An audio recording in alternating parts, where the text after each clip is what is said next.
Very good morning everyone. Today we are going to learn Microsoft Excel's topic subtotal, or we can say adding subtotal in a worksheet. What it is, first of all we need to understand. Subtotal helps us to manage and analyze data in a database, and to insert subtotals, what we need to do, firstly we need to make sure that the list or the data is sorted.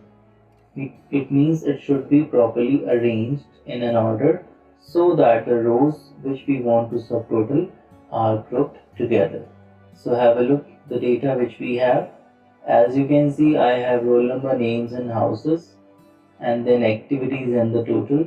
So they are properly sorted, especially the houses on the basis of which I want to get the subtotal.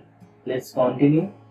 Further, adding subtotal in a worksheet, it is done by using subtotal option, as you can see on the screen, through which we can get total of several rows of related data together by automatically inserting subtotals and totals.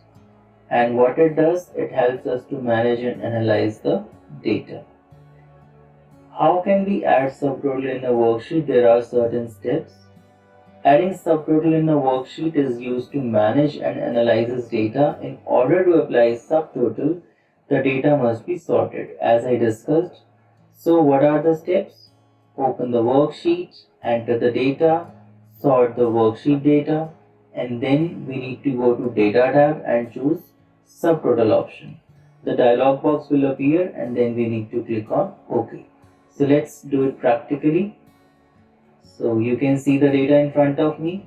I have already sorted it, so I'm going to select it using the shift and arrow keys, and after getting it selected, you can see the data tab is opened and I need to click on subtotal. As I click on subtotal, you will find the first column is first point is at each change in. So as I discussed, when I have to get my data grouped or subtotaled, so it should be on some category. So I have taken house because house is the only category on the basis of which I need to get the total. Second is what function I want to apply. It can be count, average, max, minimum, but I want sum. And next is I want the subtotal of which particular fields. Like here I have selected activity 1, activity 2, activity 3 and total. It can be less or more also, right? And then replace current subtotals means whenever I will do the calculations, the previous subtotals would be replaced. So now I need to click on OK. As I click on OK, you can see that house wise for greenhouse, the activity 1 grand total, activity 2 grand total and activity 3 grand total has come, and same with the total of total itself. And then for red house and then for yellow house, green total for the greenhouse students with of their activities, red total for the red house students for respective activities, and then yellow total for the yellow house students for their respective activities, and finally the grand total has also come. That is the grand total of green total, red total, yellow total, and it's the grand total of activity 1, activity 2, activity 3 and the final grand total of all the values.